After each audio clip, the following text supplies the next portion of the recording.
have to have good control on starting, running, turning, and stopping to ride a motorcycle smoothly. Brakes take the main role of stopping, of course, but they also contribute in other parts of riding. Maintenance on the brakes are a major key of safe riding.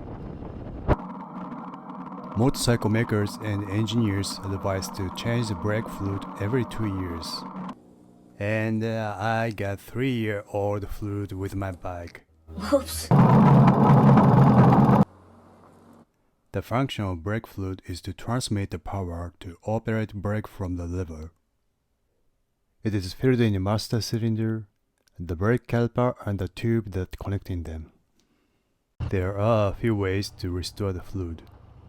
I'm going to show probably the most common way to change brake fluid for DIY engineers in Japan, or maybe in other parts of the world too. In this method, you add new fluid consecutively as the discharging the old fluid. I think this is the simplest way. This is probably the cheapest way also, and here are the items needed. New brake fluid. DOT4 is recommended for many bikes, but some motorcycles use DOT5 or another type of fluid. It is advisable to find a recommended fluid type for your bike on the manual or maker's website. Screwdriver or other tool to open the master cylinder. For Yamaha bolt, there were a Phillips driver and a 4mm hex key. A box wrench to release a fluid valve on the brake caliper. 10mm is the size for the Yamaha bolt. Close for cure from the spirit fluid. A container with a tube to store the old fluid. This kind of container might be sold on the market, but you could make one very easily for less money. I did not even look for to buy one. You just need a transparent tube and a plastic bottle with a cap. Make a hole on the cap and put the tube through the hole. I use the power drill I have, but knife or other tool would do. Just be careful with it. Before we get into the work process, let's check what we need to pay attention during the work. Do not spill. Many types of brake fluid could damage the paint of your bike. It is recommended to cure around the master cylinder before you start the work. Watch the air bubble. You don't want the air going in the brake system.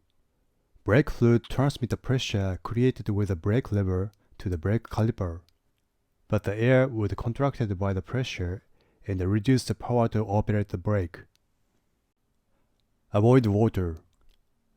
The boiling temperature of water is lower than the brake fluid. If the water came in the fluid, it would lower the boiling temperature. The fluids become easier to bubble and create a bubble inside by the friction heat from the brake pad.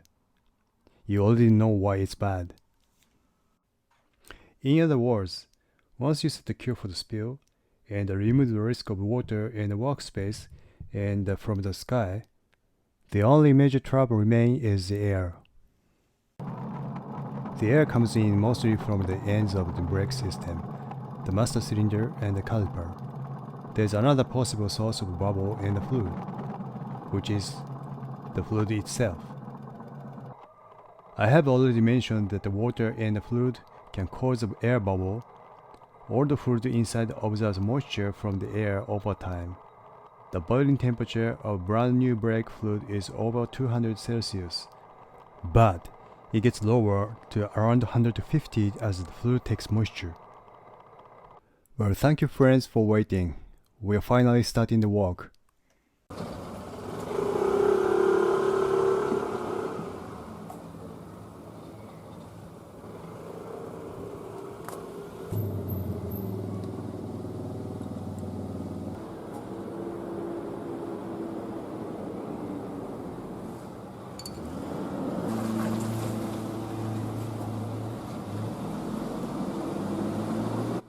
You could use the container kit just made. If it doesn't work well, try some cloth to build it with. If you don't have it either, just leave the fluid and you can pump it out from the other side later. Make sure not to take out all of it and keep some in the cylinder, so air would not come into the brake system. Remember the principle: no air.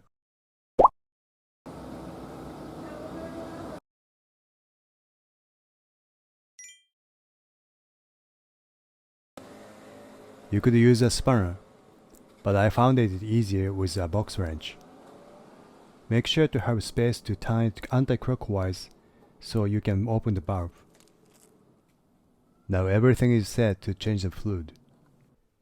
Many instructions of this method say the procedure should be: pump the brake lever several times, squeeze the lever and hold, open the valve to discharge the fluid, close the valve so the air would not come, release the brake lever, add fluid in the master cylinder as needed before getting it emptied, so the air would not come in. I would say keep it about half full, and keep repeating these steps till all the fluid is discharged and replaced with new one. This is probably the most cautious way to avoid the air mixing in. But with my bike, I found that the pumping with the valve closed was causing the backflow and the spilled fluid from the cylinder. So I tried a different procedure then. I carefully opened the valve before pumping and observed the container tube. I confirmed that no air is coming back in during the pumping and squeezing with the valve open, and decided that it's okay to open the valve before the lever lock. So instead of taking the 1, 2, 3, 4, 5, 6 step, I took 3, 1, 2, 4, 5, 6. It worked better for me, but might not be recommended for everybody.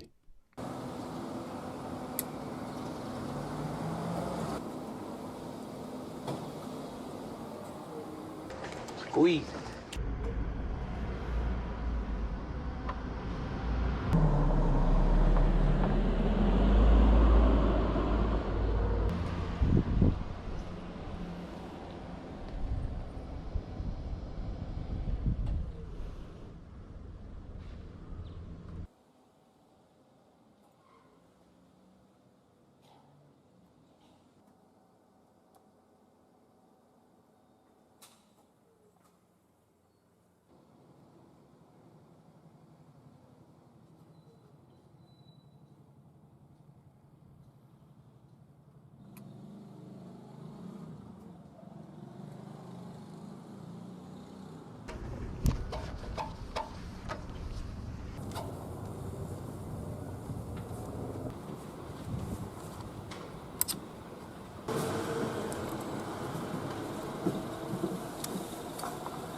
The rear brake takes pretty much the same procedure, except using the pedal instead of the lever for pumping and pushing out all the fluid. For the safety, it might be better to work on these brakes in separate times with the intermission of a test ride. If the brake you just changed the fluid on did not work for some reason, the other one still could stop the bike.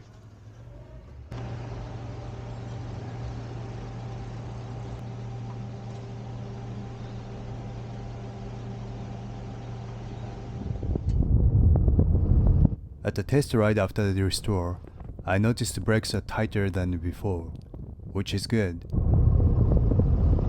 And I feel good for finally finish the task I had in my mind for some time past, which is another good thing.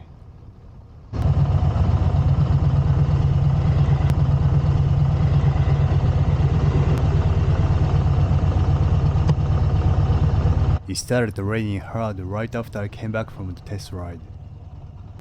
And in the evening of the day, I heard Japan Meteorological Agency officially announced the arrival of rainy season this year. I was lucky I barely made it before that. Thanks for watching.